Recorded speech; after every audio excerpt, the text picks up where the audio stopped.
Okay, so we are now recording. I'm going to share the screen.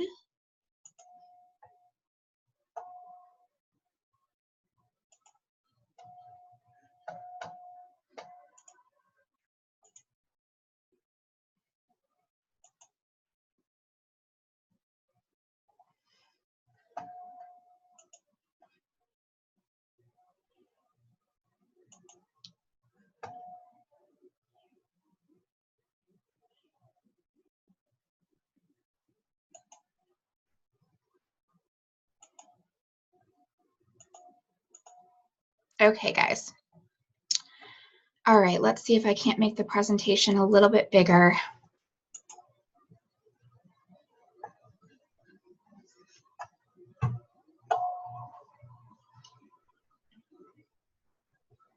Okay, so what we're going to be talking about is goal setting for the new year. And this is something that you can do at any time of the year, but it just so happens that just culturally, we all kind of tend to look at a new year as a new, fresh beginning. It's a really great time to kind of realign with your goals and your ideas for where you want to be, kind of look at, where you were hoping to be this time and whether or not you're kind of there or not, if you need to readjust. I know a lot of you guys have heard me say before that business and just your life in general, it's sort of like flying an airplane. You're constantly readjusting. So you're heading towards your destination and you're always going to kind of hit some turbulence or, maybe you have some, some clouds that you need to go up or down. So you're always going to have to be readjusting. So the reason why goals are so crucial is because if you don't know the destination, how do you readjust? You're never going to get there. So really important to have your goals set. Okay, I want you to start by taking some time to reflect and think about next year. Think about at the end of next December or the end of January next year. What do you want that to look like for yourself, for your business, for your life, for your personal life? Where do you want to be? What's that going to look like, feel like? Where are you going to live? What's your business going to look like? What kinds of things are you going to be doing? What kinds of things are stresses for you right now that you hope won't be stresses for you later? So this isn't like a reflection point. It's going to work best if you kind of just take some quiet time, sit down with a journal, go for a walk, and just reflect on what you're really happy with, what you're not so happy with, and what you're hoping is your next year is going to look like. And I want you to do a lot of thinking about like what it's going to feel like. So it doesn't sometimes always matter exactly what the house looks like that we live in, but what does it feel like to live in a house like that? Or what does it feel like to be able to do something for your children that you weren't able to do this year? So focus more on the feelings behind some of the things that you're hoping to get from next year. Okay, number one and absolutely most important is your mindset. If you do not get your mindset in the positive place where you believe that you're worthy and deserving and capable, nothing else that we talk about is gonna mean anything because you won't get there. And I want you to think about this in terms of like your self-speak, how you talk to yourself. And I want you to start talking, like I want you to start practice talking to yourself like you would your child or you would a close friend. I think a lot of times we tell ourselves things like, oh, you're not as good as she is, or, you're not going to ever be as pretty as that person, or, they have it all together and you don't. But that's not the way we would talk to a friend. That's not the way that we would talk to one of our children. We'd be really upset, actually, if somebody talked to one of our friends or our children that way. So I want you to start looking at how you're talking to yourself, and I want you to adjust it. I want you to change that voice inside of your head. Remove any negative self-speak. Then I want you to pick 2 goals only. We all have a lot of goals, but I want you to pick 2 big ones, and we're gonna break them down towards the end of this. But I want you to pick 2 big ones, and when I say pick 2 big ones, I mean 1 in each category. So a business goal, an emotional goal, or a physical goal, and pick 1 in each of the, pick 2 and choose 2 categories. So I know we all have a lot that we want to work on, and we all want to be the best versions of ourselves that we can be, but we can only focus on so many things at a time. So what 2 categories are really important to you this year? And then set a goal in each one of those. So if you set a business goal, what do you want for your business next year? An emotional goal, what do you want for yourself? What do you want to be feeling next year? Or a physical goal? Maybe what would a healthy body or lifestyle look like to you? And what is a goal that you could set for the new year?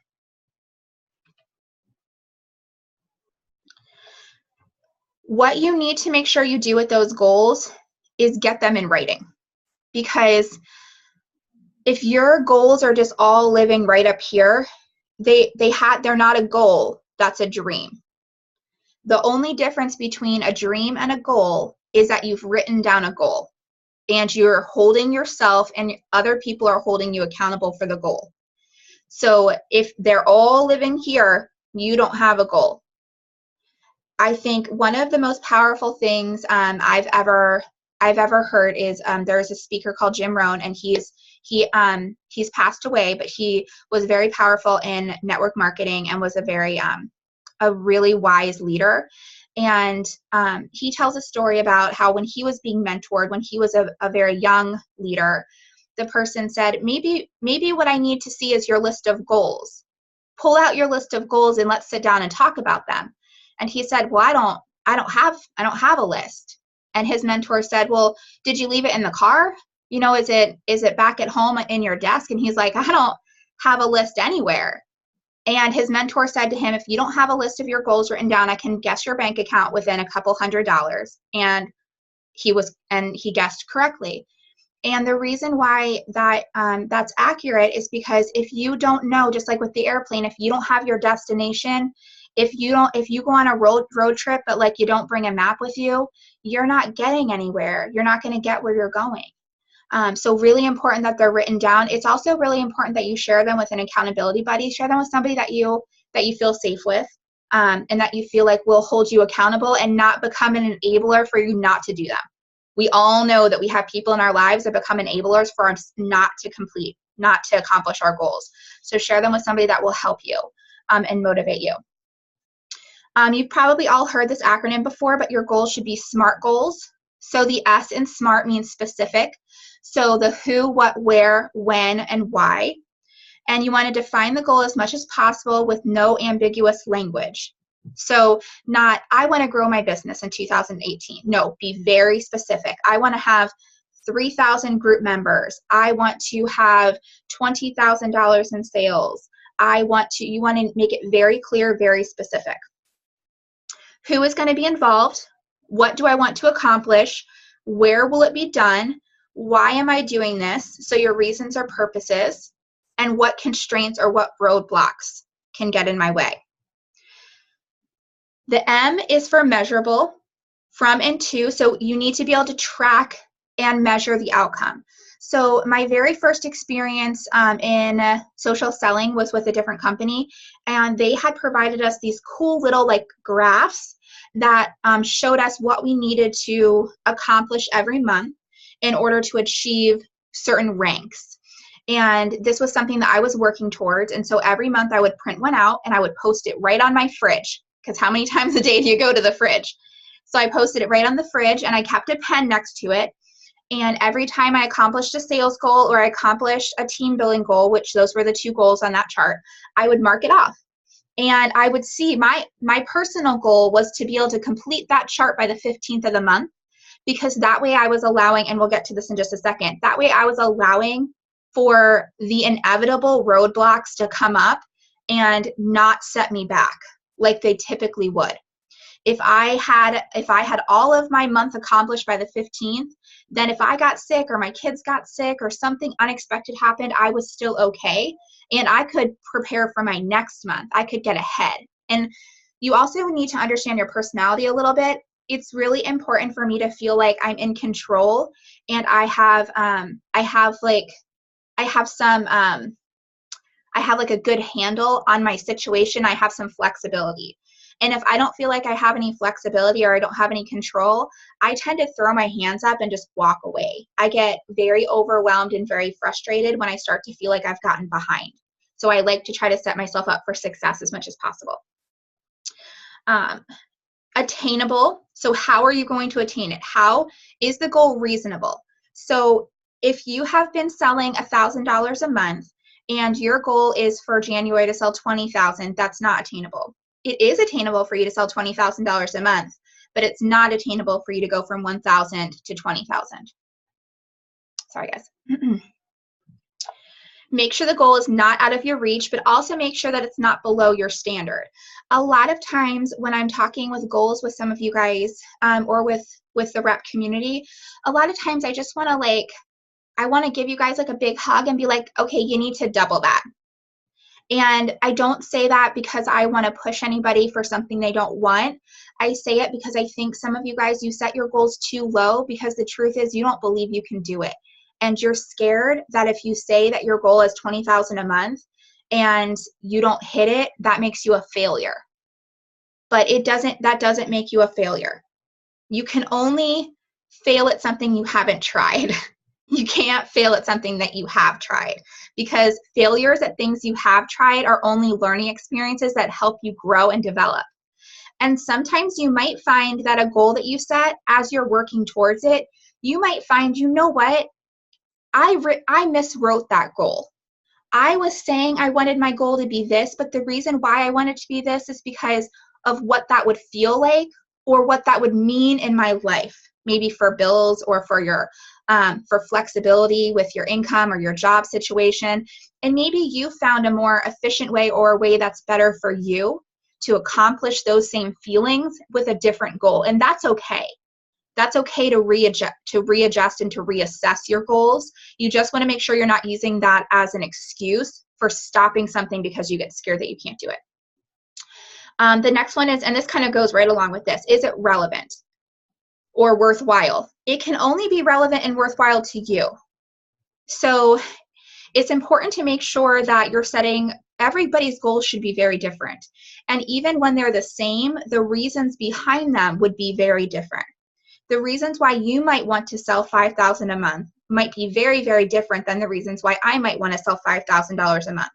So make sure that your goals are reasonable, are relevant, and worthwhile for you. And do they meet your needs? What are your needs? What do you want to feel? Going back to, thinking about how you want to be feeling next December or January, do those things accomplish that? Is each goal consistent with the other goals you have established and fits in with your immediate and your long-term plans?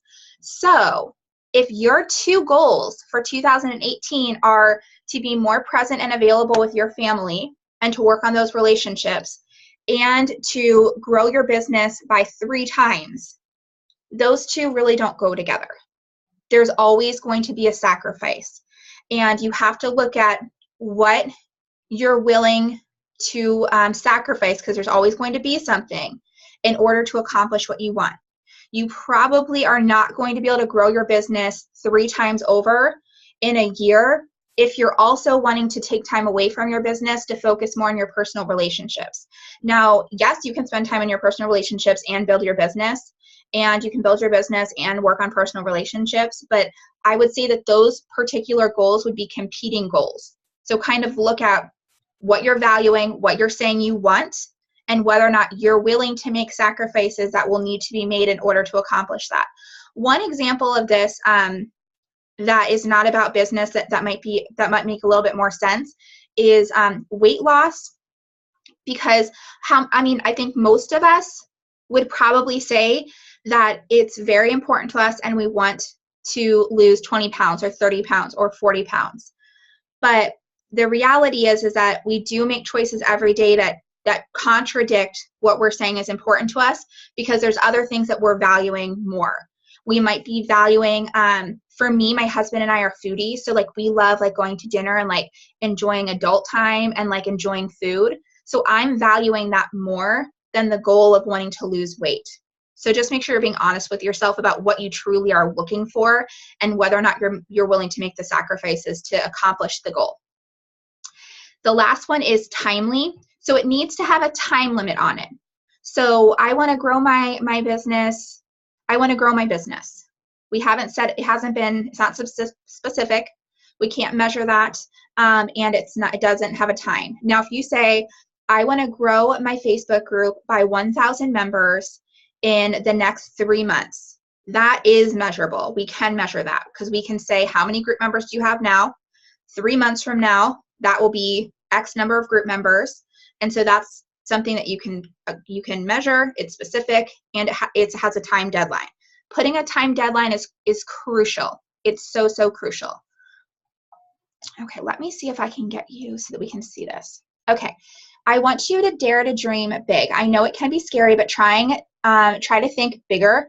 Think about your dream and then kick it up a notch or two. If your dream doesn't make you sweat or cry, it's not big enough, you guys. I cannot stress that enough. If you are talking with somebody else about your goals and your dreams and you don't feel like a little bit like a little bit nervous, or you don't start to get teary, whatever type of personality that you are, you haven't set a goal big enough. Okay, you need to up it a notch. I like to say, go ahead and just double it.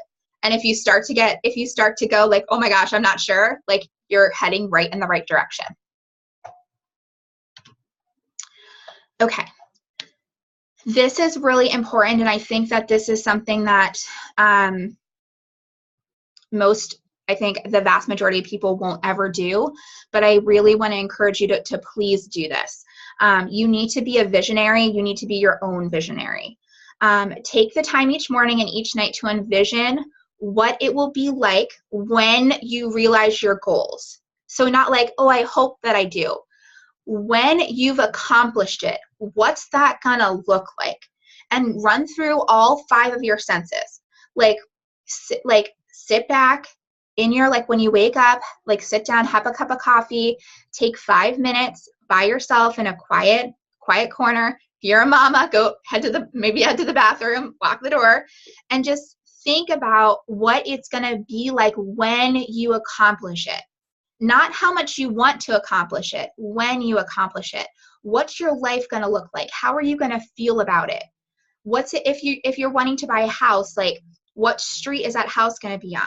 Like what is the inside going to be like? How are you going to decorate it? Maybe you want to redo your kitchen, you know? Don't spend a lot of time on it, but don't spend a lot of time on this except for when you're being a visionary about it in the morning and at night. But spend 5 minutes at night and 5 minutes in the morning and say, okay, what kind of counters am I going to pick out? What color are my cabinets going to be? You know, am I going to buy new dishes? What's my kitchen table going to look like? I want you to imagine all of that because it's going to be really, really important to keep you on track for accomplishing that goal. A little tip, don't skip this step. It's extremely important. Keeping yourself motivated and excited to work hard to achieve your goals in the coming year is truly priceless. Anticipate roadblocks. So very important. There's always going to be the unknown. There's always going to be a roadblock, and to not plan for them is setting yourself up for failure. You will be setting yourself up to fail because it will happen. You will get sick. Somebody in your family will get sick. Your car will break down. Somebody will lose a job unexpectedly. You will a party that you are planning on, you know, having be the rest of your month is gonna cancel. It will happen. A good example of this is when I was with the other company. This was my first time ever in social selling. I stepped way outside my comfort zone. Like here was my comfort zone. I was like way over there. And I picked up the phone and I called everybody that I knew well enough to have their phone number. And I asked them to host parties for me. And 18 of those people said yes. So I had 18 parties my first month, which I was so excited about. I was so excited about those parties that I forgot to take the advice that was given to me to book parties from those parties. And so all the hard work that I did to book those parties and all of that anxiety that I had to make those phone calls to book those parties, it all disappeared when I showed up to the parties, because when I left without any more bookings.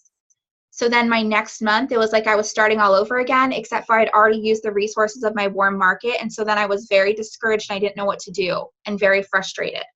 So plan ahead for roadblocks and anticipate all the things that could go wrong. What could go wrong? What could block me from achieving my goals? Could my kids get sick?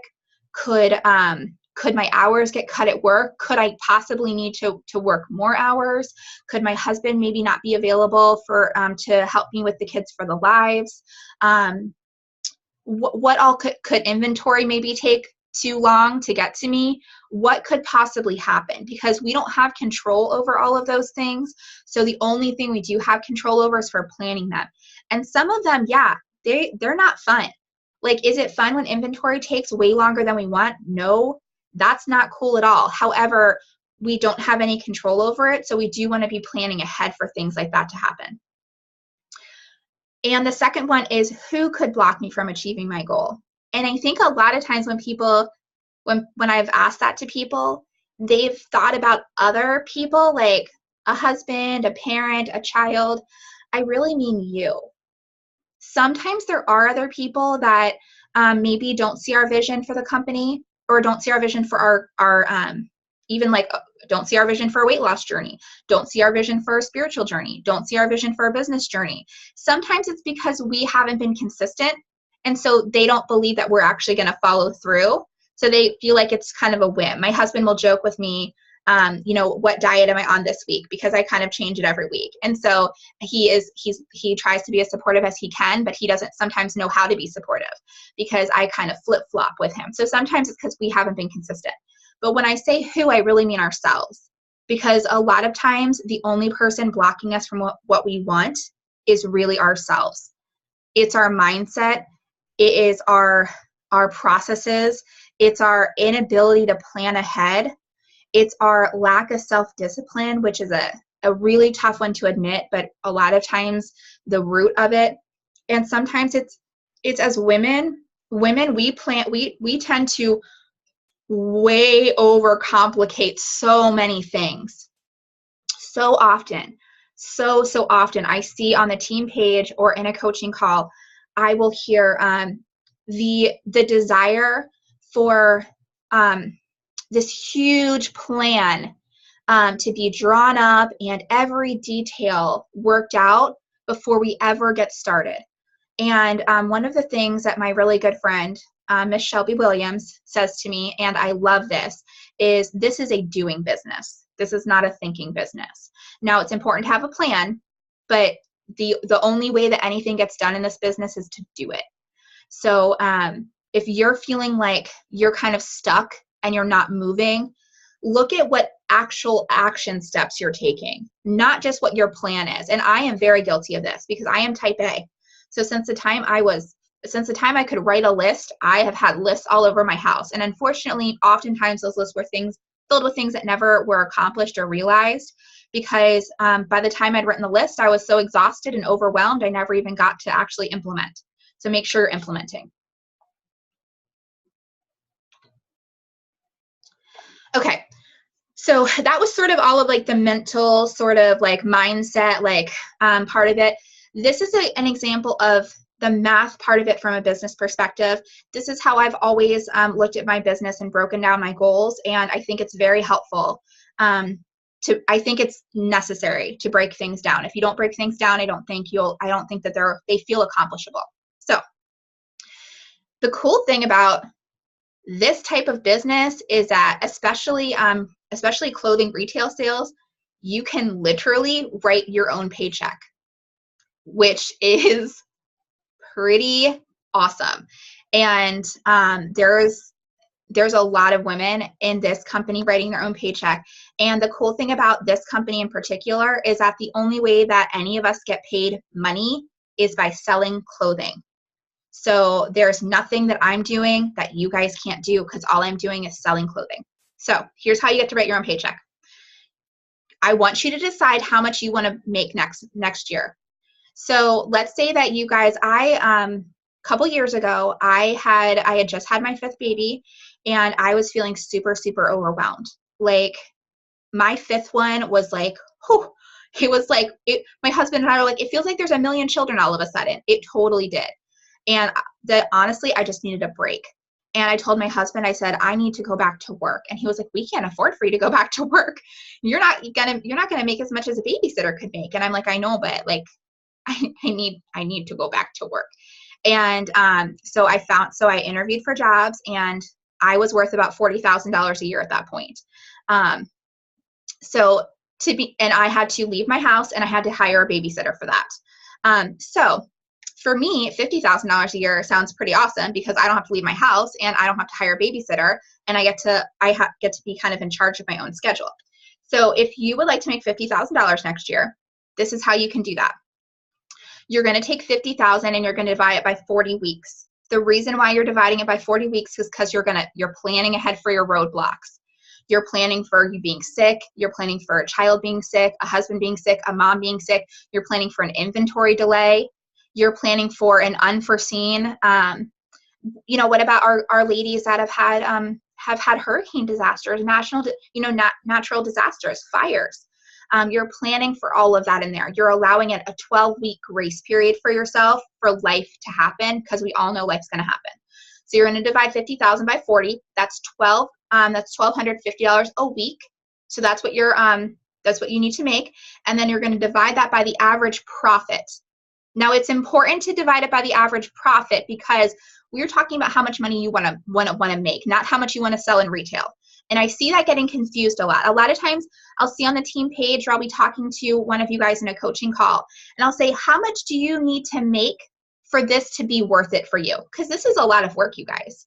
I mean, this is not for the faint of heart. This is hard work. And so I will often say that to somebody, how much do you want to make for this to be worth it? And what they'll give me is a retail sales number, but that you're not making that. You're making about 30% of the retail sales. And the reason why I say 30% is because you have to account for income taxes, and you have to account for business expenses that a lot of people overlook. Business cards, poly mailers, returns, giveaways, things like that. So more like 35%. So you want to divide $1,250 by your average profit, which I would say is about $15 would be the profit of an average piece. If you want to get more specific, you can look at your inventory, you can look at your average piece sold, and you can make it more specific to you, but this is kind of just a generalization. And then you're going to divide those two, and you're going to get to the number of pieces. That would be 83 pieces a week. Then you're going to divide 83 pieces a week. You're going to divide that by the number of sale opportunities that you have in a week. So how many times are you planning on going live? How many in-person shopping events do you have? Do you have a vendor event? Do you have an open house? What else are you going to be doing? Are you doing an album sale? Are you doing a preview and a party site claiming sale? So however many opportunities you have, and then you're going to divide that by the number of opportunities. And that will give you the average number of pieces you need to sell per opportunity or per day. That's how I did it in the beginning. I was like, okay, I want to sell 10 pieces a day. That'll get me to where I want to go. So, and then that will give you something that you can check off on that sheet I was telling you about on the fridge. So go ahead and make yourself a sheet. If you need to sell 10 pieces a day, do blocks of 5. Do 5 and 5. And so every time you sell 5 pieces, give it a little check mark, or do 2 pieces, whatever will help motivate you. Then I want you to take a calendar. You can get these for $5 at Walmart, CVS. Now, you know yourself and you know what you value. I'm a Taurus, and I like nice things. I always have. And I will sacrifice the rest of my grocery budget so that I can treat myself to a Starbucks, because that's what's important to me. So you know what's important to you. If I spend a little bit of extra money and I get myself a really pretty planner that I just love and a special set of pens, I'm much more likely to use it. Now, that might be true for some of you. It might not be the case. If you value something like that, buy yourself something really nice and pretty that you're going to want to look at every day. If you don't care about that, CVS has great ones, but get one that has a month at a view with bigger squares. That way you can do just a quick little draft. Okay, every Tuesday I'm going to do a live sale. And then when you're planning it a month ahead, you're going to be like, oh shoot, yeah, Christmas falls on a Tuesday this year, which it doesn't, but oh, I'm going to have to adjust that. I'm not going to have that Tuesday sale. Now, am I going to move it to Wednesday? Am I going to push it back to Sunday? What am I going to do with that sale? Am I going to just drop it for the week? If I drop it for the week, that's one less sales opportunity. So when you look at it at a whole, then you're going to see. Now, if you have family commitments or other work commitments, you're going to want to write those in too. Because the last thing you want to do is you want to plan a live sale on the one night that your husband has a work thing and all of your children have football, because you're going to be in trouble. You're going to be scrambling. You're going to feel very anxious. You're going to have to reschedule on your group, which is going to confuse them. So you want to be planned ahead. So plan out a month ahead. And then that'll also help you to better plan how many pieces you need to sell. Especially in the beginning, but still now, I found it so crucial to meet my goals, my sales goals, to ahead of time know how many pieces I need to sell. And I would tell my group, and I wouldn't get off that live until I had sold it. Now, I might have gotten off and then posted some outfits, or I might have gotten off and went on live a different way. Maybe went on live on Periscope, or went on live on Facebook, or go from my business page to my group, or my group to my business page, or PM a couple customers that I knew had been asking for certain things, or take a couple flat lay pictures, or throw up a couple a fun little album sale quick. But I knew how many pieces I needed to sell that night or that weekend, and I wasn't going to stop until I did it. I still do this. I have these cool Post-its. Let me see if I can grab a pack real quick. Okay. These are my favorite thing in the whole universe. They are worth the extra couple of cents. They are, they're 100% adhesive, so they don't fall off. I was having Post-its fall off, and it actually was costing me money because people weren't getting the right things. So this is a full adhesive Post-it note, and it's a pack of 25, which at this point in my business is a really nice benchmark for how I've done on a live sale. If I can move through a pack of 25 in a live sale, like, I'm doing okay. So I will grab a nice clean 25 pack, and I'll head over for my live sale. And if I've been on my live sale for a while and I still have a lot of Post-its, I'm like, oh, I better do something. Or if I go through this and I pull off my last one, I'm like, yeah, we're going there. And then it kind of reinvigorates me to get a little bit more excited to see how much more I can do. So if things like this work for you, like little motivational tools, like use them. Use stuff like that. And then we talked a little earlier in the Zoom, but for me, and I think this is a great tip for anyone, doing something called front loading your month, which basically means that you're taking your goal that you want to accomplish for the month and you're doing it within the first 15 days, which I know for some of you guys might be like, I can't do it. Having that be your goal, I think it will really help it feels stressful, but it will actually help to alleviate stress. Because the more you're able to kind of push yourself to get all of your goals for the month accomplished by the 15th, the less you're going to be stressed out about, making that big number on the 30th of the month or the 31st of the month. And within a lot of companies, you don't rank advance. You don't get commission check. You don't qualify for some kind of trip unless you hit these benchmarks. And that can be a really strong motivator for people. And in this company, we don't have those things right now. So the only person that we're accountable for a lot of the times is ourselves. And that can be hard, because that's why it's important to have an accountability buddy.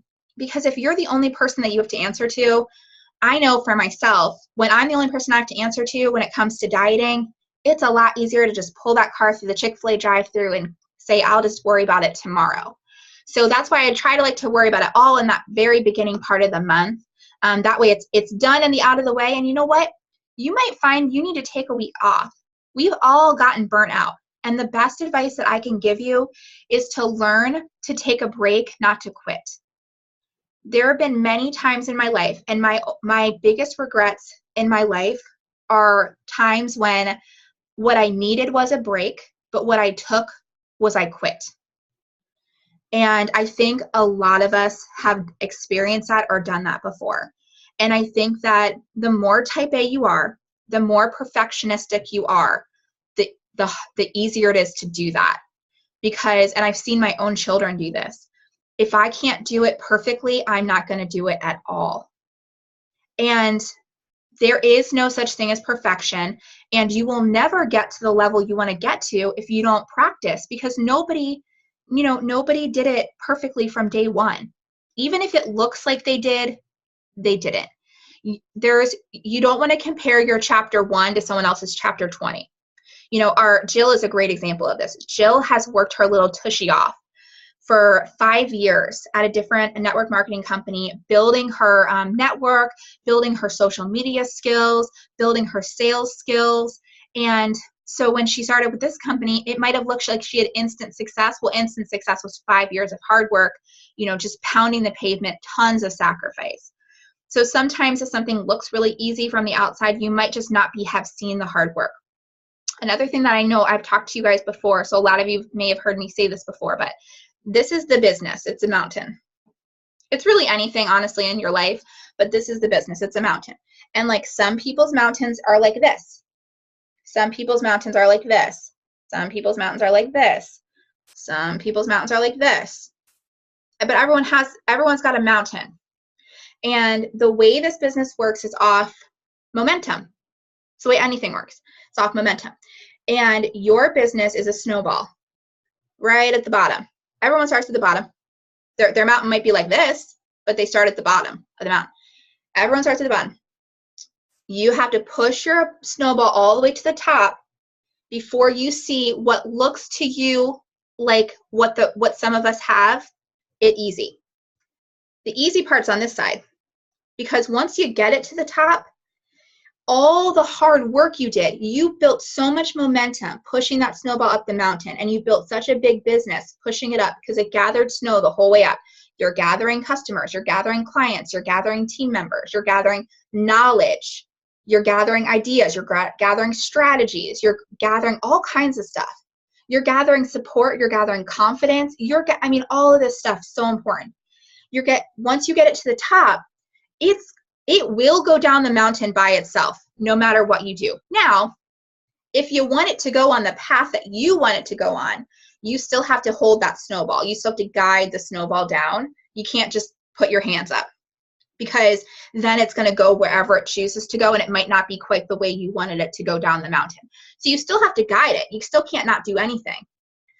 But what I see, and it makes me so sad, what I see so many times is somebody's got a mountain like this, you know what I mean? And they start to push, and they get a week in or a month in, and they're like, it's too hard. It's like running a marathon. It's like, it's too hard. I cannot do it. I'm just going to die. I can't do it. And they stop. It goes back down. And then they see somebody have some successes, and they're like, okay, I'm going to try again. And then they push it. And this time they do like double. They get 2 months in, and they push it. They have pushed it with all their strength. They're not being lazy. They're giving it everything that they have, and they've gotten it up to here. But they're like, I gave it 2 months, and I still didn't see anything. Maybe it's worse than the first time. And so then they let go again. And then maybe a couple months later, they try again. They push it. Maybe this time they even get all the way up to here. Maybe I'm going to give it my all. They get all the way up to here. And now they're a year into the business, and they compare themselves to me at when I was a year into the business. And they're like, well, when she was a year into the business, she was over here. And I'm a year into the business, and I'm right here. So that means it doesn't work, or I'm not good enough, or I can't do this, or I don't have a great group, or whatever the reasons are that you're telling yourselves why you can't do it.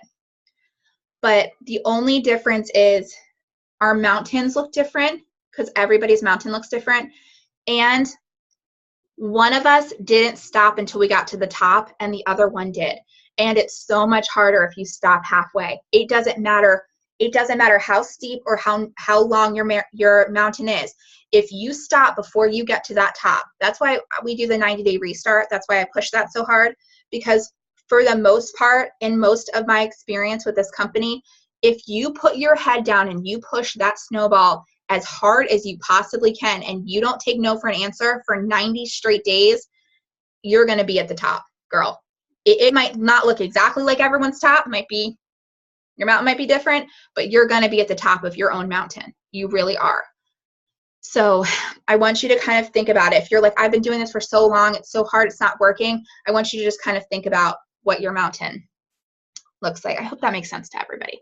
Okay, so I'm going to end with a goal is a dream without a deadline, or a goal is a dream with a deadline, sorry. And that is the difference between having it up here and writing it down on a piece of paper. I will put this in our group. I will say where I got this in our group because it's from another source. So I like this because this is a planner, and you have to find what works for you. But I like this planner because it doesn't come with any dates. Hold on, let me find a page. Okay. Okay, it doesn't, hold on, let me take off the screen share real quick.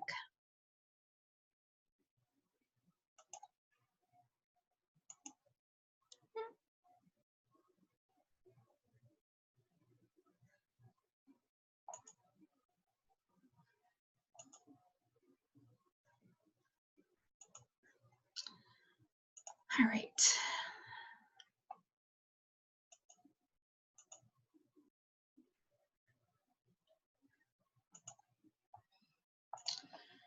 I don't know how to make it just me.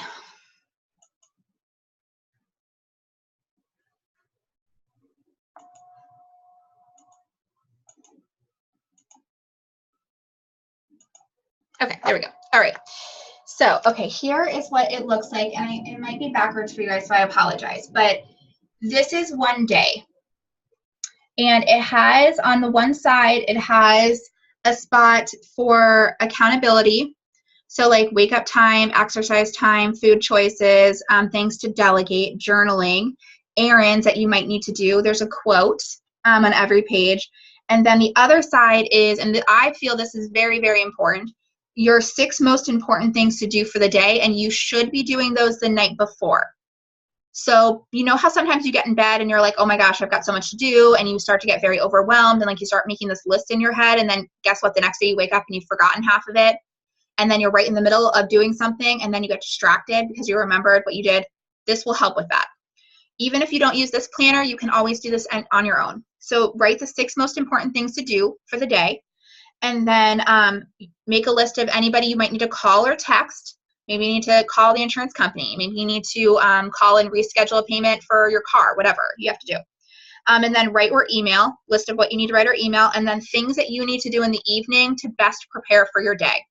So if you're a mama and you're in charge of getting your kids off to school, maybe what you need to start doing at night is getting the kids' lunch and backpacks ready and making sure that their clothes are laid out. That way your mornings aren't quite so frantic and you can start the day a little bit more calm. And then you write in the day. The reason why I like this is because it's, I believe in working 90 days at a time.